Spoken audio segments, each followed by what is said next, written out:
Yun, hello guys. So, magkakalibrate po tayo ng PCNet box. So, ayusin po natin. So, kasi dati itong PCNet gagawin ko ng 5 net. So, 5 saka lumang bago saka lumang luma ang nilalagay po natin. So, first, syempre, explain ko muna kung paano ito nangyayari. So, itong ito yung kung ilang mo ilalagay mo. Dati kasi ano to, 6. So may pisong bago, luma, 5 bago, 5 luma, 10 bago, 10 luma. Sa ngayon, so dalawa na lang para hindi na ako mahirapan magbilang din sa pag kina-cash out ko, madali na lang. So 5, so so 2, lalagay mo lang dalawa. So yung count, pwede mong lagay ito is 20, pwede rin 10 dahil sa akin, so mabilis lang, 10 lang nilagay ko.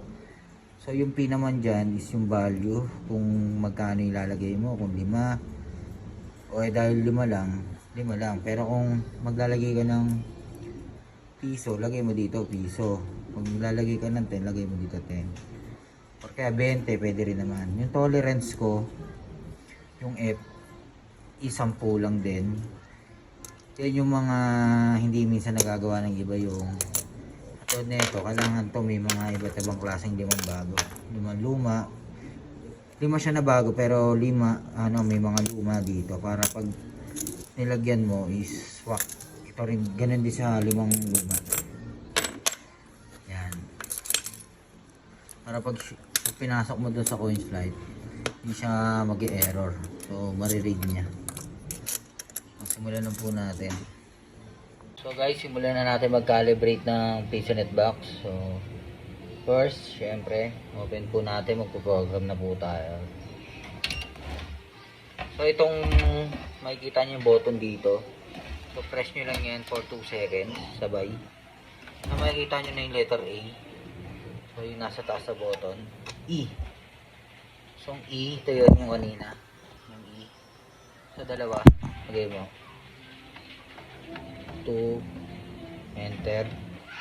Tapos yung H, makikita nyo yung H dyan.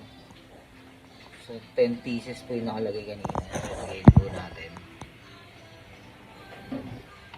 1, 2, 3, 4, 5, 6, 7, 8, 9, 10, enter. Sa yung P1 doon sa nakasulat.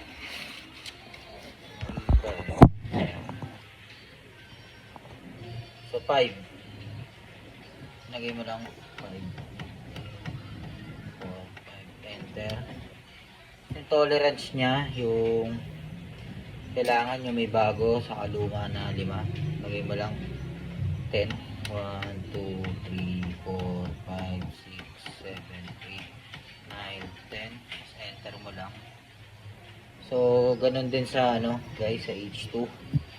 Same lang din sa una mong process. So syempre lalagay mo 10 pieces yung H, yung count. Yung iba 20, sa akin 10 lang para mabilis.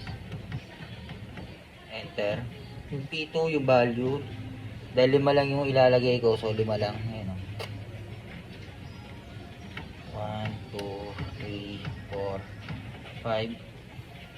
Enter mo ulit. So yung F2, yung tolerance niya, syempre 10 ulit yan. 3, 4, 5, 6, 7, 8, 9, 10. Okay. Guys, proceed na po tayo. So, una natin pong gagawin, yung click po natin sa taas para mag-A. So, yan, A1. So, pag nag-A1 na, pwede na po maglagay. 1, 2, 3, 4. Pwede nyo balik-balik na rin para mabasa yung hindi mabasa, hindi hirap mabasa yung pag naglagay ng mga players nyo sa coins lang.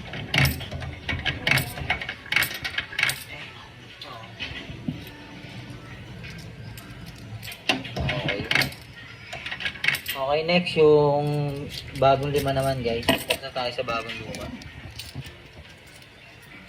O 10 rin.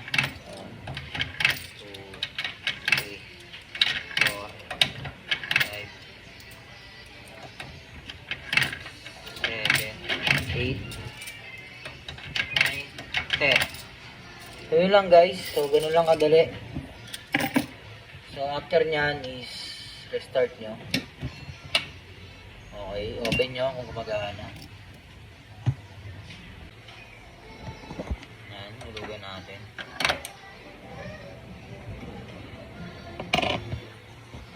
Dahil nakaset pa ng 25 minutes tong 5 pesos. Is mali. So dito po natin dito po tayo mag-a-adjust dyan sa pulang yan. Yan. Pagsusunod-sunod rin po natin yan guys. Yung 1, yung 2, 2, yung 3, 4. Yan. So syempre yung dito, unang bagsak nito pag nilagyan mo sample ng piso to. So meron siyang 1 minute. So dahil 5 pesos po yung ilalagay ko po, times lang po natin. So iaangat ko dito guys yung 2 dahil nakaangat yung 3. So check natin, dapat yung pag sinalpak ko yung 5 pesos is 15 minutes. Kasi yung 1 hour ko dito is 60. So check natin guys. Siyempre off muna natin to guys. So baba po natin. Yan. Number 2 lang na yung aangat natin. Guys, try natin. No? Yan. Hulugan natin 5.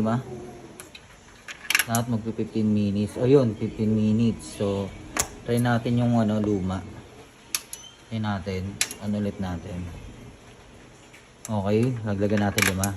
15 minutes. Sabay natin. 29.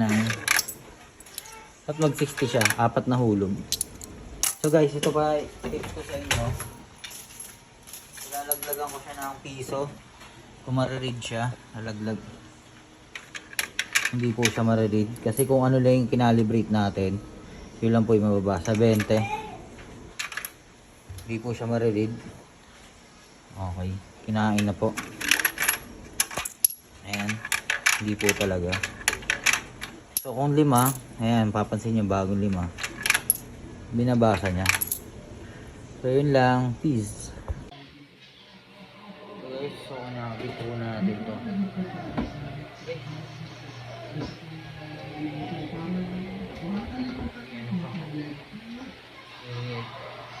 Lagyan ko kasi ng alambre.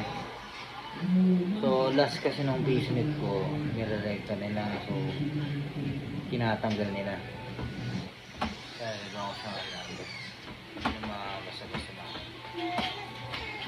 natatanggal.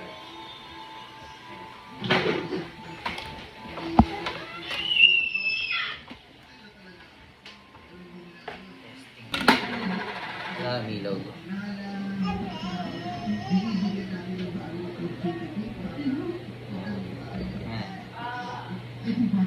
Okay, ito.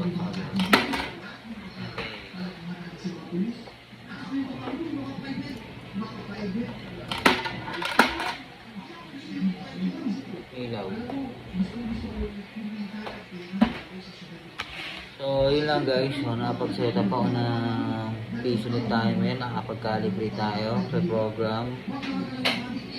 Then nilpak natin dito sa monitor. So all good. So dati akong may timer, so ngayon ganun birthday ng business lang. Peace out.